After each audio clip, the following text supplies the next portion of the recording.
Welcome into the Moneyline here on ESPN 102.5 The Game and the Game Nashville app and on YouTube. Hello, everybody. Hey. Ryan Porth, Chase McCabe here with you for another Friday night of talking all things sports betting here in Middle Tennessee. Chaser. How are we doing? I'm doing great. How are you? I'm feeling good. I didn't have a fantastic week 2 of college football. In fact, it wasn't very good. The NFL was, as we're going to get into, was okay, but you know what? I'm ready to get after it again. I would say, first of all, Monday night was very good. Monday night for saved both the weekend. of us. Monday night saved the weekend. Saturday and Sunday were carbon copies of one another, where they started bad and ended great. Where the first half of the day, you're thinking, oh, gosh, why am I betting on sports? And then the second half of the day, you're like, all right, what can I do tomorrow? Why do I do this to myself? Exactly. That's kind of what we were saying. So a lot of people were probably having those same exact thoughts. So I came across this number earlier this week. GeoComply, which is a company that provides geolocation services to sportsbooks, tracked 58.2 million online transactions that took place Thursday through Sunday last week with sportsbooks in 18 states and the District of Columbia. Wow. 58.2 million transactions with sportsbooks.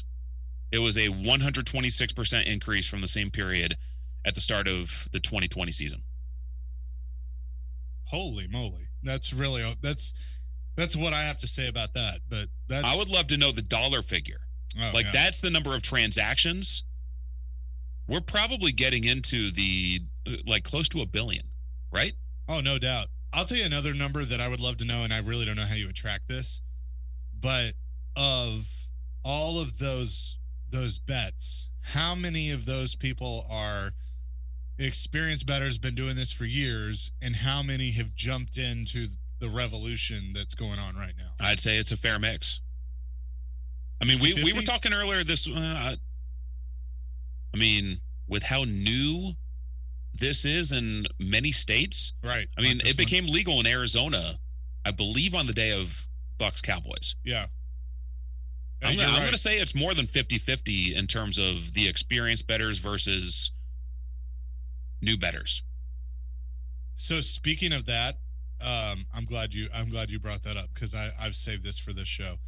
So a friend of a friend, but somebody that I know I've met, lives in Arizona. Mm-hmm. All right.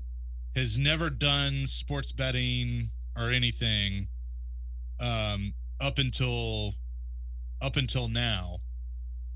And so signed up for the books and BetMGM was one, had a ton of free bets and stuff to use. Yep.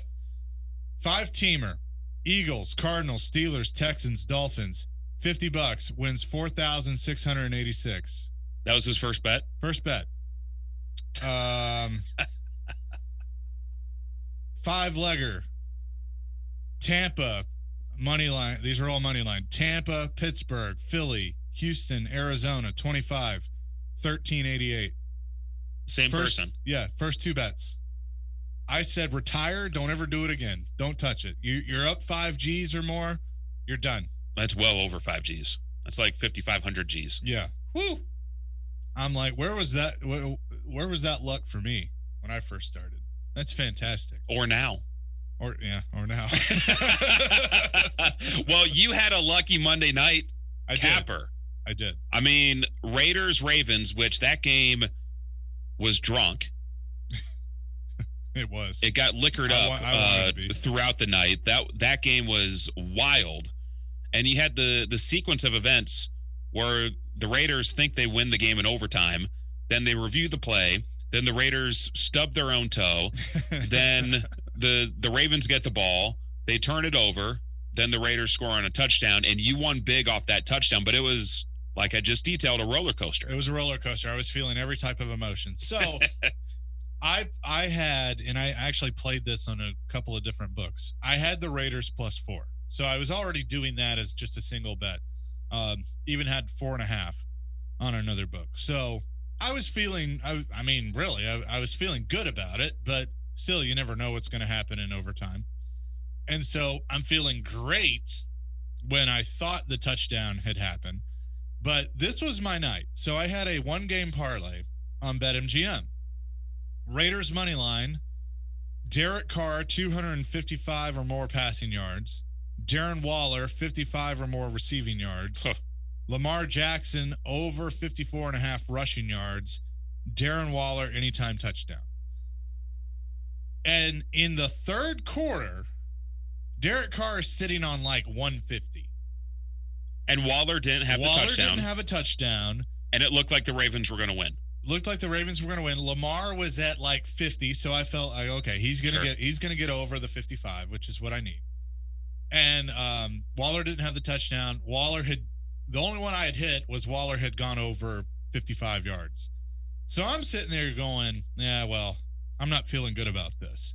And I was at a sports bar, and I went home. By the time I got home, and I was listening on the radio, by the time I got home, got in the house, got the TV turned on to watch Peyton and Eli, which was fantastic. By the way, no offense to the regular crew, but that was awesome. Carr had more than surpassed it. Carr was at like 355 at this point, and Waller had scored a touchdown. So, and Lamar was over. So the only thing I needed was a Raiders win.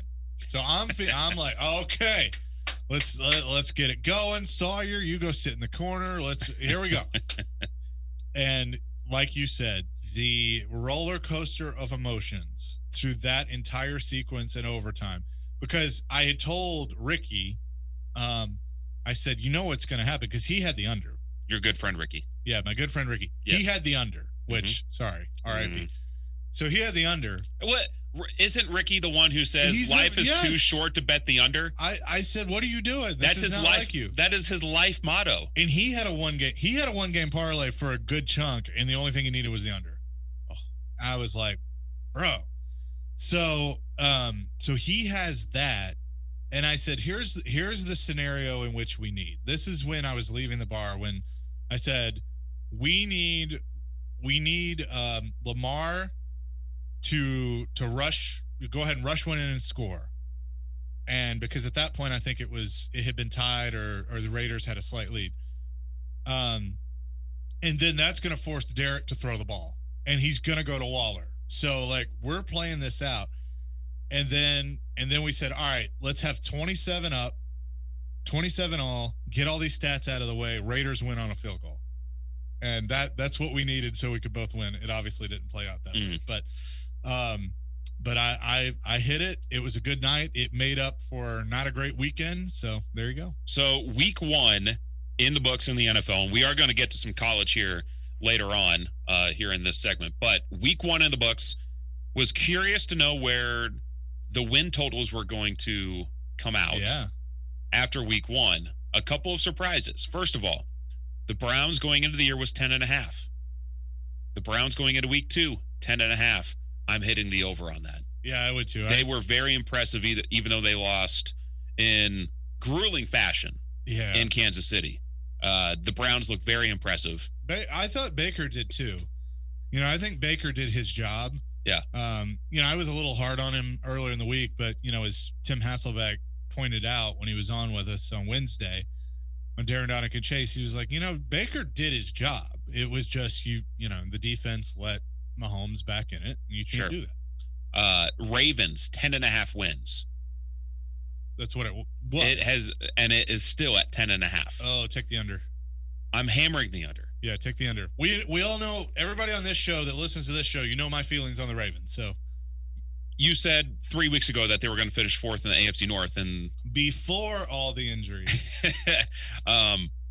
Get that number now, because if they lose to the Chiefs on Sunday, that could go down to like 9 or 8.5. What did I tell you my reasoning was? When your jaw hit the floor, when I said that, what did I tell you my number one reason was? You didn't trust Lamar Jackson. And what did he do on Monday?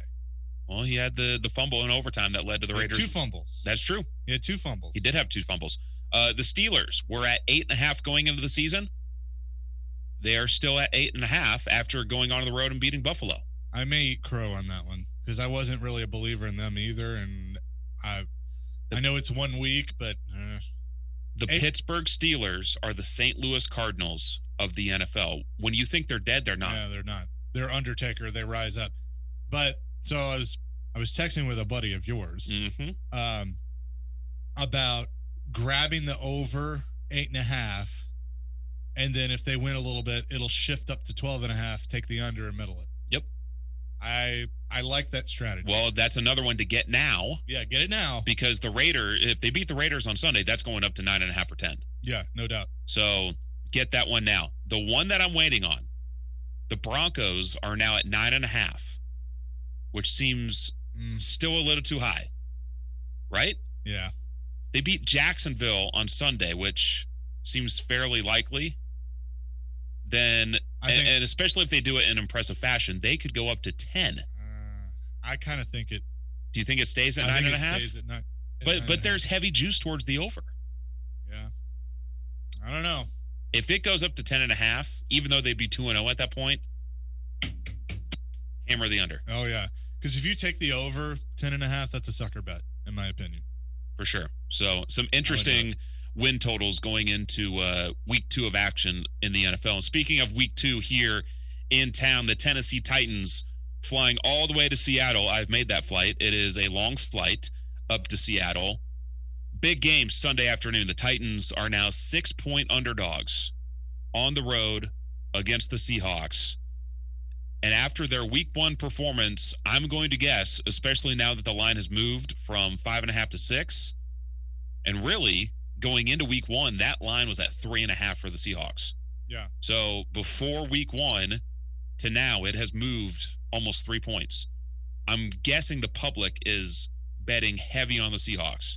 Probably. Which tells you most times to go the other way. Oh, I'd fade it. So this is what I think. I said this earlier, and I'm ready to actually make a clear-cut prediction. Okay.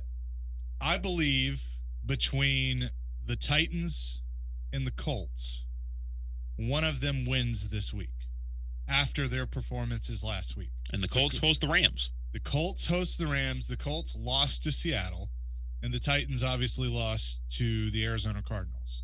Now, Tim Hasselbeck said that he thinks they're both 0-2 when they meet next week in Nashville. Which would be a pressure cooker. Which would be because one team would go to 0-3. I believe that the Titans go out and shock everybody and beat Seattle. I wouldn't be surprised. I just think that this team under Mike Vrabel responds, and he's been vocal this week. He has been asked, I got into an interesting Twitter conversation with somebody about, you shouldn't call out players, you win as a team, lose as a team. And I get all that, but he was specifically asked about players. And he answered those questions. Well, Julio Jones especially. Julio was the one he kind of singled out. Whenever he's asked about specific players, he kind of then goes back into the team speak. Play better, coach better. But he threw Julio under the bus for that 15-yard penalty, which makes me think that maybe Julio is in store for a big day Sunday. I think that he responds. I think there are 2 players you should really pay attention to. Julio and Taylor Lewan. Now, my thing with Lewan is how healthy is he? Is the knee truly – I mean, this has been less than a year since he tore the ACL. I was surprised he didn't have a brace. Yeah, and so I think some of it was, and he said yesterday when he addressed the media that, maybe he was a little too hyped up for the first game and that got the best of him. So I think that he's going to respond. It's just what is his body going to let him do? Sure. I think that's – and Henry too, but all eyes are going to be on Tannehill. Can Tannehill rebound? Because even though the offensive line didn't help him, he didn't have a great game. You can say that about the entire offense. Yeah, all eyes on Tannehill, Henry, Julio, Brown, Downing as OC, Lewan. I mean, all of the eyes are on the offense, and there's still pressure on the defense to keep that game close enough because of what Kyler Murray did to them and what Russell Wilson could do to them, but the offense did not help the defense last week. So if the offense can at least play that complementary football, then I do like the Titans' defense's chances of looking better than they did against Arizona. So I'll tell you what I would, what I recommend, what I think could be a good play, because I don't think Indy beats LA. I just think they're too good. Okay. Tease the Titans plus the 6 with LA minus the 3.5. 6-point teaser. Mm-hmm. That's what I do. So then you would make the Rams 3-point dogs. 3.5-point dogs. And then the Titans plus 12. It's not bad. That's what I do. Okay. And what I will do. All right. So here are some other plays. The total of this for this game is 54. The over is 10-2 in the Titans' last 12 road games. And the over missed last week by a smidgen.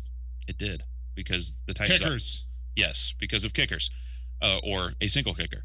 The over is now 21-5-1 in the regular season, and Ryan Tannehill starts since he joined the Titans. So the over could be a good play here. Some props that I'm looking at. I like the over. I would take it. I would too. Some props. One that we mentioned last week going into week 1. Derrick Henry, first carry of the game. Yeah, I thought about it. He got stuffed for -3 yards. That stat, that prop for under 3.5 yards for Derrick Henry's first carry of the game is now 25-11 in the last 36 games, which comes out to 69.4%. Nice. Thank you. Other numbers to keep in mind. Receiving yard over-unders. DK Metcalf, 73.5. Tyler Lockett, 68.5. AJ Brown is at 69.5. Nice. And Julio at 65.5. Not nice. So a lot of star receivers in this game. Those are the totals for them. One that I'm probably going to play just for the hell of it. Longest completion, Russell Wilson, over 36.5 yards. Ooh. I think they have a big play in their home opener to either DK or Lockett. I think to DK. Especially with no Amani Hooker in the secondary for the Titans now. Who knows what Bradley McDoodle... not McDoodle. McDoodle? McGoodled. McDougald. That guy. Bradley McDougald. Yes. Yes. That guy. With him now in the secondary. Hard's a word. The over. Or words are hard. Good God, man. This is the money line here on ESPN 102.5 The Game. He's Ryan Porth. I'm Chase McCabe. And I like the over. You okay? Words are hard. Anything else you like in this game? I think a Henry touchdown. Because he didn't have one last week. I think a Henry anytime. I like that. Is a safe bet. Because here's the other thing to think about. With everything we just threw out there, this is how you can build a one-game parlay. A lot of these books, most of them now, are offering the single-game parlay, one-game parlay, however they want to put it. Mm-hmm. You know, take the over. If you like the 6, you can do that. The Russell Wilson stat that I just threw out there. Yep. The Derrick Henry anytime touchdown. I've gotten where I like playing with the yard totals. So over under a certain number. Also, always keep an eye on WinBet. WinBet, their totals are usually lower than the other books. See, that's another thing. Henry Ruggs going into Monday Night Football was at 42.5. Thereabouts on the other sports books, he was at 35.5 on Win, and I took it there. See, that's another thing. That's shopping. Learning to shop. Get some lines at Kmart, not Target. Yeah, no, for sure. All right, one last thing that I want to promote before we move on to Cash or Trash. Chase, you've got Chaser's Tailgate starting tomorrow. I do. A new thing you're doing. You're going to be hanging out with the people at Brewhouse South in Cool Springs for Alabama, Florida. I am. Yeah, come hang out with us. Brewhouse South is a great spot. And going to be out there starting at 2:30 or a little before. If you want to talk betting, I definitely will have some picks and be watching the other games to get see what I can hit. But yeah, it's a new thing we're going to be doing every week. We're going to be bouncing around to different locations, starting this week at Brewhouse South. So come hang out, come say hi. They have great food, beer specials, all those things, and you'll be able to register to win some cool prizes as well. So come say hello. Alabama going into the Swamp. They are 14.5-point favorites. Do you have a lean? Alabama. I don't. This isn't even like a thought to you to take Florida? No. Even in the Swamp, which I know is crazy. And it's not so much that I think Florida's bad. I don't think Florida is as good as maybe they have been. This could be one of the lesser Dan Mullen teams that he's had since he's been there. But I just think Alabama is too good, so I would lay the 14.5. Okay. All right. Game on West End, a game you can hear on 93.3 Classic Hits tomorrow night. Pregame at 5:30, kickoff at 7. Stanford, 12-point favorites on the road against the Doors. Vandy went out to Colorado State. That was SEC versus Mountain West after dark, well after dark. And Vandy gets their first win under Clark Lee. Do you side with the Doors or the Cardinal here? I will take that 12 points, sir. Really? I will. Darren kind of convinced me on this when he gave a very passionate pick during Silly Underdog Picks on Thursday. And, he's got a lead, so he can play with this right now. But he said, Stanford's coming off that big emotional high of beating SC. Now, Vandy, you can say the same thing.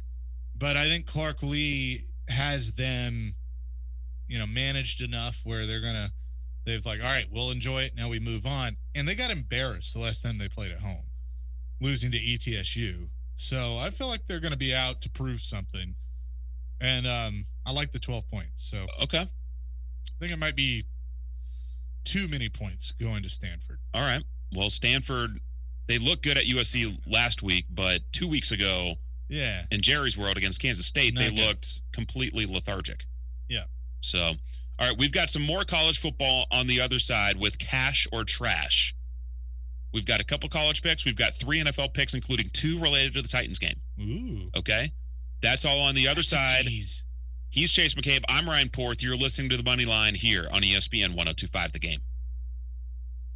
It is the Moneyline here on ESPN 102.5 The Game Nashville app, and on YouTube. Ryan Porth and Chase McCabe here with you on this Friday evening, as we are every Friday here in the 6 o'clock hour, talking all things sports betting here on ESPN 102.5 The Game. And if you're a new listener, you've never heard this segment, Cash or Trash, where I will pick 5 games or 5 picks, 5 props, what have you, and Chase will tell me whether that pick is cash or trash. I will. How'd we do last week? Standings on the season. I'm 6-4. You are 3-7. Not good. That isn't good. You turn it around. All right. We are starting with college football. A headline game tomorrow night featuring 2 former Vanderbilt football coaches. Derek Mason, the defensive coordinator of the Auburn Tigers. They are hitting the road to face James Franklin's Penn State Nittany Lions under the lights in prime time. This is going to be a fun game. Yeah, Penn State's trying to go 1-0. Just like they do every week. Trying to go 1-0 every week. Hey, guys, I'm not going to USC. I'm here. We are Penn State. Vanderbilt. That's what we're doing. Go ahead. There you go. Penn State, 5-point favorites at home against Auburn. I'm going to take that number for Penn State, and here's why. Flat out, I do not trust Bo Nix on the road. Here are his split numbers, home versus road. And I did not realize this until I saw this week. Bo Nix on the road in his career has 9 touchdowns and 10 picks. At home, 20 touchdowns, 1 pick. That's a pretty stark difference. Now, Auburn had 2 cupcakes to open the season, Akron and Alabama State, where they throttled both of them. But they are now going into Happy Valley for the whiteout game. And I don't trust Bo Nix in that environment. And I think this year, more than other years, the home crowd is having a say in the game. I think BYU pulled the upset in large part against Utah last week because that was a raucous environment. Yeah. And they rattled Utah. I think Penn State and that environment is going to do something similar to Auburn. Auburn is battle-tested because they do go into environments like this a lot. But I think Penn State covers the 5 at home against Auburn. They are out to prove on behalf of the entire Big Ten to prove something against the SEC. Give me Penn State -5. Is it cash or is it trash? Oh, it's totally 100% cash. Ooh. I don't think Auburn is that good. I mean, they got ranked this week. Again, early season rankings don't matter. They mean nothing to me. But like you said, I mean, they played Akron and Alabama State. Whoop-de-doo. They'll be 3-1 going into LSU because they play Georgia State next week. I think they're going to go in and get handled. I'm not going to say necessarily manhandled, but they're going to get handled by Penn State because, one, I actually think that's a pretty decent football team. They proved it, by beating Wisconsin on the road a few weeks ago.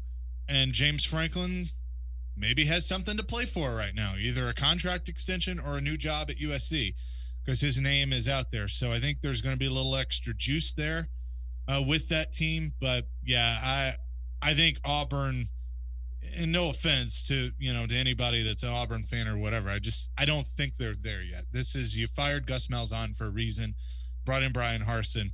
It's still going to take some time. And like you don't trust him on the road. I just don't trust Bo Nix. Well, I mean, the numbers speak for themselves. Yeah, no doubt. 9 touchdowns, 10 picks on the road, 20 touchdowns, 1 pick at home. Yeah. It's a tale of two quarterbacks. It's like he's Ryan Fitzmagic at home and then Ryan Fitzpatrick on the road. Yeah. So I think that's a good bet. Take Penn State, lay the 5.5. All right, another game with some Midwest flavor. Number 2. Saturday afternoon, the number 2 pick here in Cash or Trash. Notre Dame has struggled out of the gates. They struggled to beat Florida State on Labor Day, or the Sunday night game going into Labor Day. They really struggled against Toledo last week. They needed a last-minute drive, which, by the way, Toledo was my dog of the week last week, and they damn near beat Notre Dame. I know. On the road. I don't think Notre Dame is going to overlook Purdue like they did Toledo. Notre Dame 7-point favorites at home against Purdue. I'm taking the Fighting Irish in that one. Purdue slaughtered UConn last week, but I think Notre Dame, this is a key game for them to get right before they play Wisconsin next week. And they're not coming off short rest like they were going into the Toledo game. I think Jack Cohn and Kevin Austin have a big day, and Notre Dame wins by 10 to 14 points. Cash or trash? This could be the toughest one you've had this year or this football season to this point in the last few weeks because they got to get it. You're right. Notre Dame has to get it turned around. So there's pressure on them from that sense. Brian Kelly, too, that, hey, you've underachieved. Even though you're 2-0, it's an ugly 2-0. Like, it doesn't look good.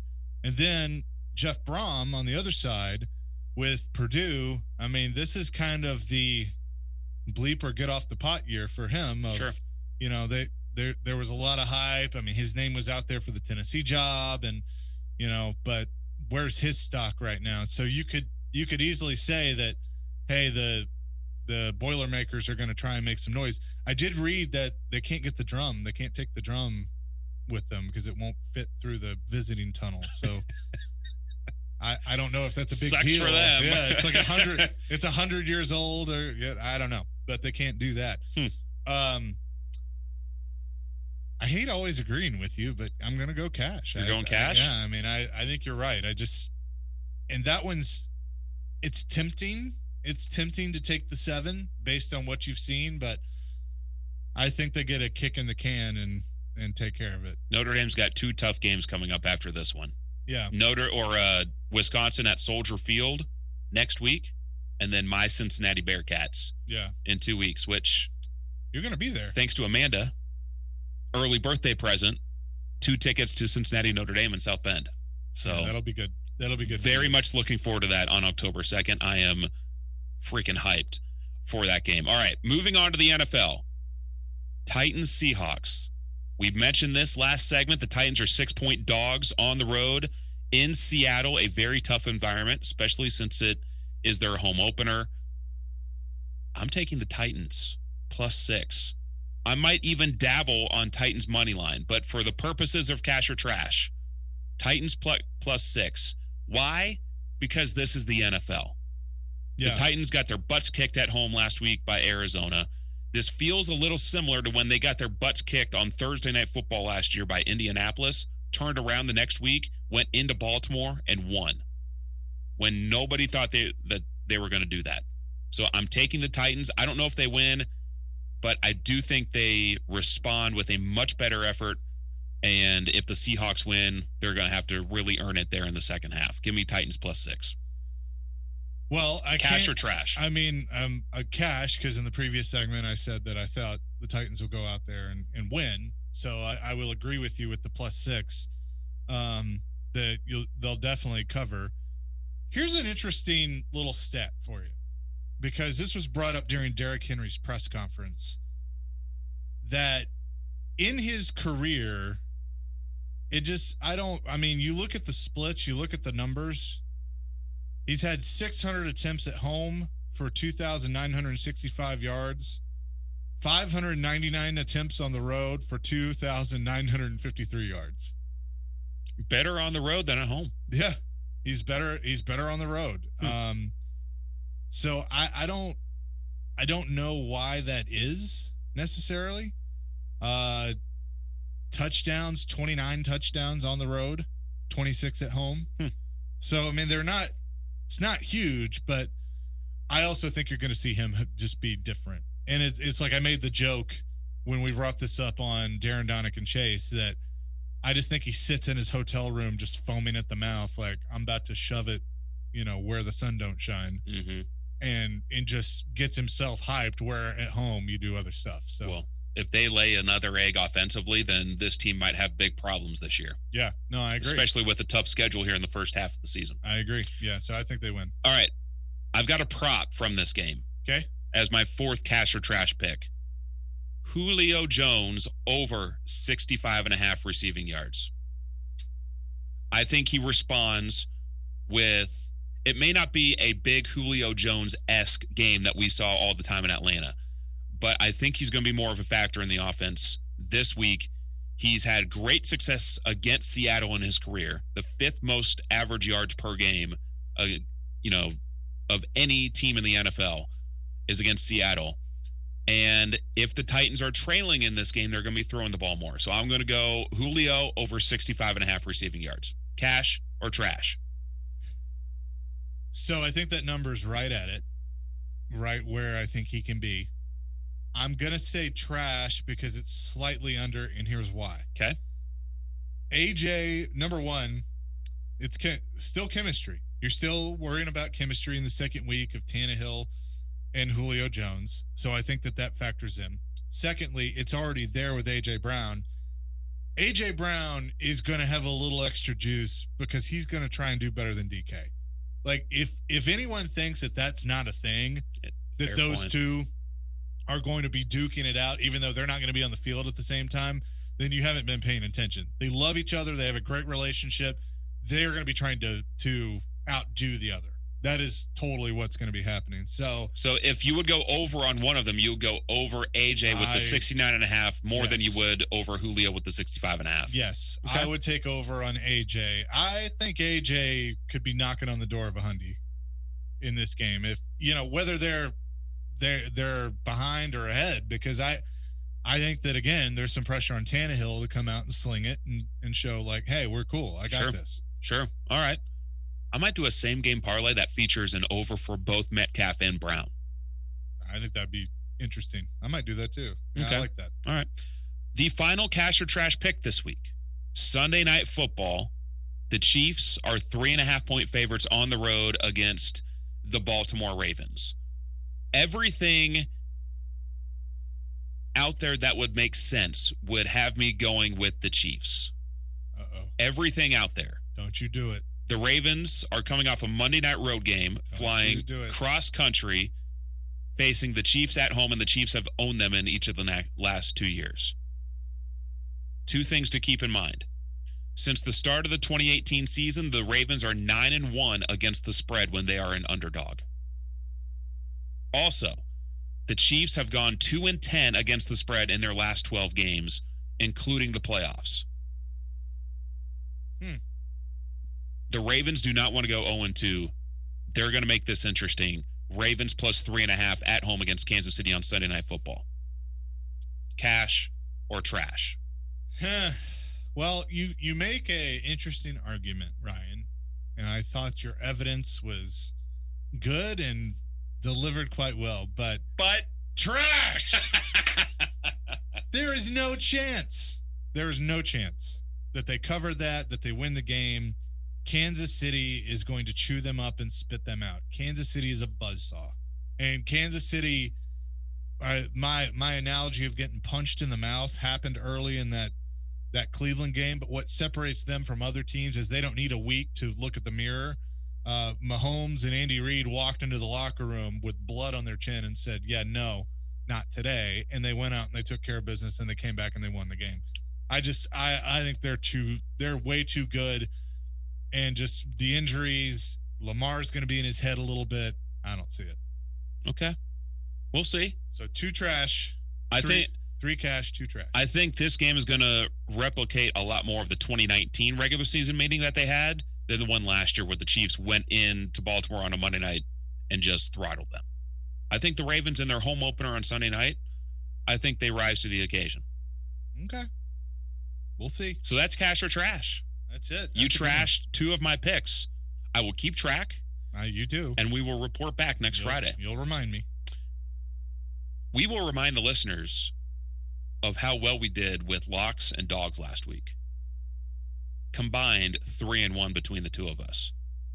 We will review and then give our locks and dogs of the week for college football, NFL. I have one of each. I don't know where you're going, so I'm very interested to hear. Locks and dogs is on the other side. That is next. He's Chase McCabe. I'm Ryan Porth. You are listening to The Moneyline right here on ESPN 102.5 The Game. The Moneyline rolls right along here on ESPN 102.5 The Game and the Game Nashville app. Ryan Porth, Chase McCabe here with you. You can also check us out on YouTube. We are going to make our locks of the week. We're going to make our dogs of the week. Let's start with locks of the week, Chase. Okay. Last week, your record went from 15-4 to 15-5 because you trusted the East Carolina Pirates. I did. Yeah, I did. And the referees did everything in their power to give East Carolina that game. They tried. And South Carolina still found a way to win what was just an ugly football game. That was one of the ugliest football games I have ever seen. It was not good. They set back offense by like 300 years. It's not good. It was bad. I got my lock, which was Bears under 19.5 at the Rams. So my record is 12-8. Your record is 15-5. Since you're still the leader in the clubhouse, I'll let you kick off locks of the week. Good sir. So I had a couple, both on the college side and the NFL side, that I could go with. Okay. And you could almost classify my lock as a dog of the week too, but I'm going to do something different for both of those categories. A few weeks ago, I told you about a team in the SEC that I did not believe in, that I thought they were not going to be good, and I even thought that they were going to lose in week 1, and they came very close to doing so. Arkansas? The Mississippi State Bulldogs. Almost lost to La Tech. They did. Their schedule, it's not going to get any easier, including this weekend when they are on the road at the Liberty Bowl taking on the Memphis Tigers. So your lock is Memphis. Memphis is getting 3.5. Lock it in, baby. Give me the Tigers. All right. I kind of like that one. You're intrigued by that one. So Mississippi State got lucky in week 1, and I thought the score of that game against NC State was a little inflated. NC State didn't play well. I didn't think Mississippi State really did either. No, but they benefited from some NC State mistakes. All right. I'll say this. I think maybe not across the board, but I think on Saturday you could hear because I think the dogs could be barking, and I'm not talking about Mississippi State. I think there are some intriguing underdogs on the board. Okay. That could be barking. I've got a college dog that we'll get to here in a few minutes. So we'll see if we're on the same page here. My lock of the week, I'm going back to an NFL team total. Okay. The Houston Texans last week scored 37 points against Jacksonville. Sorry, Herb. I think we're bound for a market correction here. They are on the road in Cleveland for Cleveland's home opener in week 2. Cleveland is coming off a loss. They looked really good, even though they lost that game to Kansas City. The Browns are legit. The defense is good. I think this is going to be domination station next to the lake in Cleveland. And the Texans, under 17.5 points this week. This is a number that you can get on win. And once again, this is a win special because it's at 17 in other places, but 17.5 on win. So you can get that hook. Give me the Texans under 17.5. Their offense really isn't that good. Yeah. Since they scored 37 last week, they might score 0 this week. I think that number is a little too high. Texans under 17.5 at Cleveland. Too high. I like that. Yeah, because market correction. That's a good way to put it. Because I certainly think that's going to happen. Houston's not very good. And Chris Sanders, if you're listening, I'm sorry. But you're not going to win that silly underdog pick. That was a bad. It was a bad pick. It was a bad pick. I don't typically like going with NFL teams that are double-digit favorites, but I might do it this week. Yeah. I think the Browns are going to kick some Texans booty. And Cleveland's going to be pissed off for greatness. Sure. You know, going 0-1. So they're gonna flex a little bit. All right, dogs of the week. Last week I had the same one. Last week I had Toledo. Last week you had Western Kentucky. Which that game backdoor cover, baby. Backdoor cover. It was on bad beats. A lot of games were that like I was in on were on bad beats. The NIU game that I took for underdogs. Brutal. They were down 42-16 in the third quarter, and then we're leading 43-42. And then lose 51-43. And it was a push. They pushed. That was what ended up happening. They pushed. Brutal. Absolutely brutal. And I had Toledo. And all you need for the dogs of the week is for the dog to cover. Just cover. But all of our dogs in the first 2 weeks have been very close to winning. Mine won in week 1 with UTSA beating Illinois. All right. Dogs of the week. I have a feeling we have the same one. You want me to start? Yeah. Sparty. Yep. We have the same one. Do we really? We do. Give me Sparty. And this, for me, comes down to just a simple eye test. Okay? Yep. In the first 2 weeks, Michigan State looks ready to play. They look dynamic on offense. And Miami does not check off either box. I think this line was... or should be, I should say. This line should be in like that 3 to 4 point range. Mm-hmm. I don't know why it's at 6 or 6.5 in some places. Yeah, I don't either. I like Sparty to cover. I like Sparty money line. I think they win. I think Michigan State, this is like an early kickoff in Miami. Yep. I mean, the best thing that's happened in a Miami game this season is that they've saved a cat. Yep. So I think Michigan State, they look like they're well coached. I think they flex their muscles a little bit and at least cover against the Canes. Yeah, no, I totally 100% agree. And I just had this feeling that we were going to pick the same one. It's a sexy underdog pick. And I think this week, I think that line by the time they kick off, like it's probably going to go down because so many people are going to jump on Michigan State. So get it while the iron's hot. I will give you another candidate for an underdog. Then I'll tell you that another one that I was looking at since we had the same one. There is an 0-2 team that impressed in week 1 and had everybody going, okay, all right. They look better. They look okay. All right. Feel good about it. No moral victories, but that's as close to one as you can possibly get. And then they got embarrassed in the closing moments of a game last week, and they lost to Jacksonville State. No, don't take Florida State. Are you about to say Florida State? They're playing Wake Forest. They're on the road at Wake Forest getting 4.5. I would take Wake. Would you really? Yes. I don't think Mike Norvell allows that. I think they go in and they win. I like the 4.5. We disagree on this one. Okay. All right. We'll see who's right. You want to know my honorable mention for dog of the week? Sure. Fresno State at UCLA. Ooh. Fresno State is getting 11.5. On the road, So you like to cover at UCLA. I don't know if Fresno State necessarily wins, but their 2 wins have been blowouts, and they kept it close at Oregon, who just went on the road and beat Ohio State. Fresno State is a good team. UCLA looks like they might be a legit team in the Pac-12 this year. UCLA, Oregon appear to be 2 pretty good teams in the Pac-12, but I think Fresno State at least keeps it a game. I like that, actually. So that was an honorable mention for me. That one. But I feel much stronger about Michigan State. Okay. All right. And I do like your Memphis pick. Thank you. Thank you. Thank you. Thank you for listening to the Moneyline here this evening. Chase, happy betting to you. Happy betting to you, Ryan. Let's go win some money and come out, see me at Cool Springs Brewhouse South. Yes. In Cool Springs, and come watch Florida and Alabama.